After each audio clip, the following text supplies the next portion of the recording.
R. Kelly has been indicted on 10 counts of aggravated criminal sexual abuse involving 4 alleged victims. He has strongly denied the allegations or the accusations, but a warrant has been issued for Kelly's arrest. Chicago police say he is scheduled to appear in court Saturday, which is today, for a bail hearing. What did this man do? R. Kelly broke the oath, people. And now he's about to pay the piper. Welcome to R. Kelly's Chronicles. 3 were under the age of 17 when R. Kelly allegedly performed multiple forced sex acts on them, but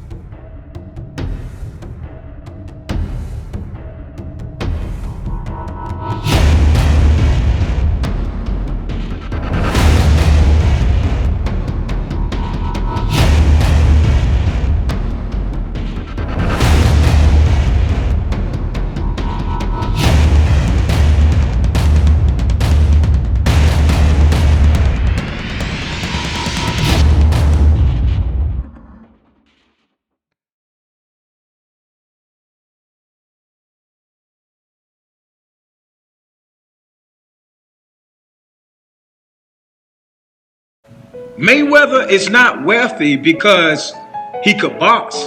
He could box, yeah. But many of his opponents that he fought, he couldn't beat them. That man gave the oath.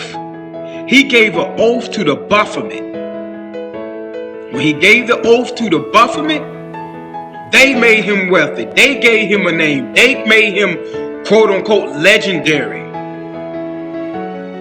Because people, in order for him to go out with a record like that, people, he had to bend over. He had to do oral sex on somebody. He had to do the ultimate.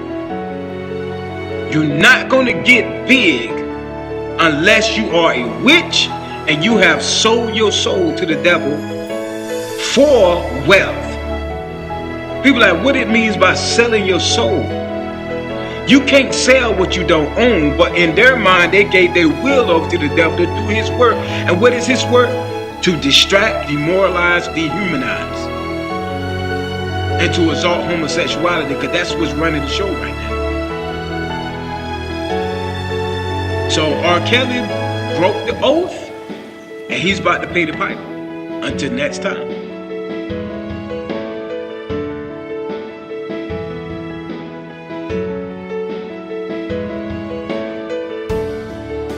So I have been on the fence on whether I wanted to do another video covering R. Kelly and the abuse and the trauma and the wickedness that he has put so many women through.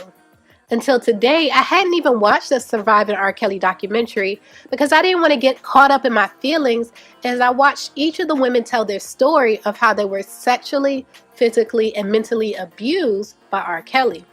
But I did want to cover a topic that one of my subscribers mentioned to me a few weeks ago about R. Kelly and the real reason he has those women pee in cups and buckets and other containers that allow him to save the pee. One of my subscribers, Miss Shaw Gem Dropper, dropped a gem on me not long ago when she let me know that one of the girls that used to live with R. Kelly exposed the real reason he collects their pee in a tell-all book. That book is called Daddy's Little Freak, and you have to buy it directly from the author's website because it's banned from Amazon. I got a copy of the book and I was able to read it from end to end, and it is something serious. Y'all have to read this book because she goes into graphic detail about what R. Kelly likes sexually, including the pee. And I can't get into all of his sexual deviances here, so we're just going to talk about the pee in particular. The author of this book lived with R. Kelly's off and on abuse for about 5 years. And at a certain point, the girl had actually gotten away from R. Kelly and moved back in with her grandmother. She had been gone for a few months when she realized she was pregnant with R. Kelly's baby. And before she even decided what she was going to do with the baby, R. Kelly actually had the nerve to come to her grandmother's house looking for her. He didn't know she was pregnant at the time, and it's a shame how this all played out. Here's what she said in the book, and this all ties into the pee, so stay with me. In the chapter called When a Woman's Fed Up, she says, upon our return, things were great, or so I thought, until about 3 hours into our evening. Everything was fine, and then it's like he just snapped. He turned to me and started yelling. He grabbed me, choked me, slapped me, and beat me until I blacked out. To this day, all I remember is him calling me a stupid bee and screaming about me leaving him. It was like a child having a violent tantrum, and I just remember crying, thinking, I thought we were good. I thought everything was fine. I woke up in shock. I don't know how long I had been out for, but it felt like it had just happened. I was in so much pain. My stomach was killing me. I went to rub it for comfort, and I realized I was tied to the bed. I tried everything to get loose, but the cuffs were digging in my skin. They were so tight. I was there for hours. It was the most degrading experience of my life. Here I was in all this pain, bleeding, and pretty sure I was miscarrying right in this bed. I held my bladder so long, I eventually just peed on myself. I was starving and nauseated at the same time. I was able to turn over slightly to keep from choking on my vomit, and my mouth was so dry. He didn't even leave me water, Jesus. I just remember thinking this was it and I was going to die right there in that bed, and I almost did. Dr. Smith told me when he was called I had been tied for 3 days, was covered in blood, piss, and vomit, and unconscious. He told me they said Rob freaked out and called him from a McDonald's. Can you believe that? This ninja flipped out after finding what possibly could have been my dead body and went to grab a double cheeseburger. Dr. Smith said he knew immediately I had miscarried, and Rob was of course shocked because he didn't know there was a baby. But nevertheless, Dr. Smith said he let him know I had to get to a hospital ASAP if I was going to survive. Do you know they told me he kept saying no, afraid of what I would say when I woke up? But this was the man I love, ladies and gentlemen, the selfish effing bastard. Thankfully, Dr. Smith already had an ambulance on the way, ignored Rob, and rushed me to the ER anyway. I owe him my life, truly. Upon regaining consciousness, I recall waking up to this ugly, older black chick. She really had a distinctive face. When she began to speak, her Jamaican accent was strong. She told me not to say a word, and Rob wanted to talk to me as soon as I woke up. She claimed to be my new caretaker hired by Rob. Now, y'all pay attention to this lady. Anyway, she said she claimed to be my new caretaker hired by Rob. The hell she wasn't. Before I could verbalize that, Dr. Smith walked in and greeted me. He was very nice. He asked her to leave the room so he could discuss some private things with me about my condition.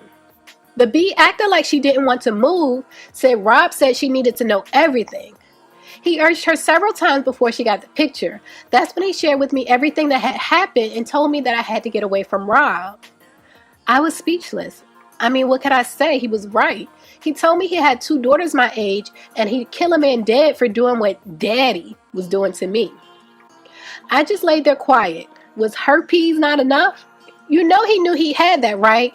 Do you know how many girls I've witnessed have that exact same moment with him? That's what the doctor said to her. And she said, I just laid there crying and told him I loved him. It was at that moment I realized just how effed up I was, just how effed up all of this was. This man had in fact just beat our baby out of me, been drugging me, having me recruit other girls to sleep with, allowed another man to sleep with me, had a house full of brainwashed girlfriends, and here I was refusing help because I loved him. Wow. I look back now and wonder how I got so lost. How did I ever lose myself in this man to that extent? Dr. Smith gave me his personal number. He told me to memorize it and to use it. He told me he'd come get me himself. That made me feel better, at least knowing I had someone I could call. In the midst of the emotions, the hired help returned with Daddy on the phone. He wanted to talk to me. I put the phone to my ear and sat there silent. He began to cry. He apologized. He said he loved me 1,000,000 times and how he was going to kill himself if I would have been dead because he wouldn't have been able to live with himself. I just sat there shaking my head. He was sick. He was really effing sick or severely full of... Started saying he was going to make up about me when they let me come home. You coming home to Daddy, right, baby? I should have said no. I should have went to the police right then and there, but instead, I thought about my grandmother, my cousin, and all the people he threatened to have killed if I ever left him for real. I had to be smart about things. Then I thought about Ray. Always ease yourself out of the lion's mouth. So I told him yes, but something in me died that day. I didn't feel the same. I wasn't the same. He had slowly taken bits and pieces of me, but he'd left me hollow this time. I could barely walk upon our return, and Rob was still nowhere to be found. We'll call this older caretaker lady Stank Winch. Every damn day she was there. I don't like this bee man. When Dr. Smith would come check on me, it was everything. I had grown fond of him, especially since he displayed genuine concern. Everything about Stank Winch gave me chills. It was like pure evil. It felt like she walked around with a dark cloud over her, and I don't want y'all to think I was just being difficult. Trust me, I wasn't. It was just something that wasn't right. When she served me food, I refused to eat it. I kept playing Ray's voice over and over in my head. It was one thing not to trust Rob with my food, but I really didn't trust this bee, so I only ate what Dr. Smith brought for me. A few weeks flew by, and then your favorite artist, finally decided to show his effing face. I remember being in bed and hearing his voice in the hall. He was asking how I was and where I was, because he wanted to see me. When I heard footsteps, I quickly closed my eyes and played sleep. I felt him sit down on the bed beside me and rub my face. He leaned in and kissed my forehead and said he was sorry and that he loved me. His voice cracked when he said it, as if he was going to cry or something. He said he never meant to hurt me and he loved me more than anything. He just couldn't understand why he was so effed up. He said he knew I didn't love him anymore, but he'd never stop loving me. And he pleaded with God to make me still love him again and give him another chance. I wish I could have played sleep longer, but I coughed and moved around. My eyes opened as a reflex, and there he was smiling at me. I stared for a few and then faintly responded, "Hey, Daddy." He gave me this grand speech about love and how he knows God sent him his wife and me because we'd been through too much, and I was still by his side through all of this. I just remember looking at him, y'all, but seeing the devil in rare form with his horns out. I laid there quietly until I eventually dozed off from my meds. I remember waking up and it being after dark. The digital clock on the dresser read 2:38. I'll never forget it. Then I remember trying to get out of the bed myself to go to the restroom. As I lit my way down the hall, I saw one of the doors crack. It looked like candles were lit and I heard voices. When I peeked in, I saw Daddy and Stank Winch. There were candles lit and I swear it looked like they were having an effing seance or something. I heard her ask him something about my essence. He wanted to know how he could make me stay. She asked if he had been making me pee in the cup like she asked. I could have effing passed out. I remember thinking that, what the F is this, some voodoo mess? And it was. Who knew the whole time Robert had been collecting bodily fluids from me to give to this crazy lady? Felt like a Lifetime movie. But it wasn't a movie, y'all. This is not a movie. This is what really happened. So it turns out the lady he had hired as a house mother to watch her was a voodoo priestess, and she had R. Kelly collecting the pee of the women in the house to perform spells on them. That's the real reason we keep hearing stories of people finding containers of pee in locations that R. Kelly has rented. He is using the pee in voodoo spells to try to control the women in his house.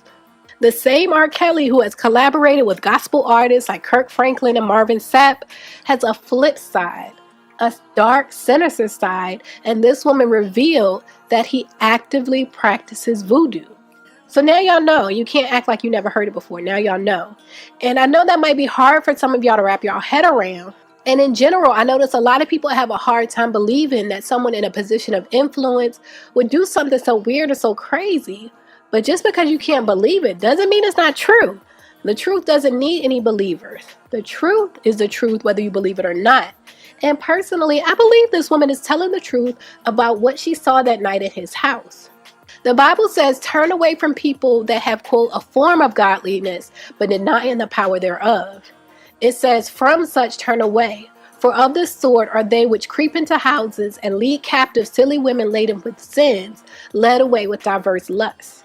That is exactly what has happened with R. Kelly and his music. He has pretended for years to have a form of godliness and even made quote-unquote gospel music, but he has literally and figuratively lived out this Bible verse. He has pretended to have a form of godliness by presenting himself as being saved and being a Christian, but he obviously doesn't believe in the power of God if he's turned to voodoo. Let me tell y'all, nothing is that serious. And I hope y'all listening. Nothing is that serious to where you need to consult a voodoo doctor or a voodoo priestess to get it. It's not that serious.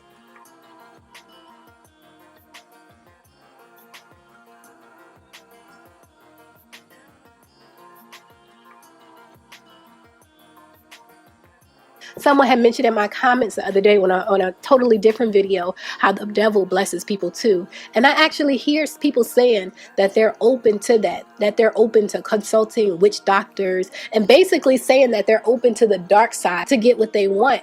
And it's disgusting. It's disgusting.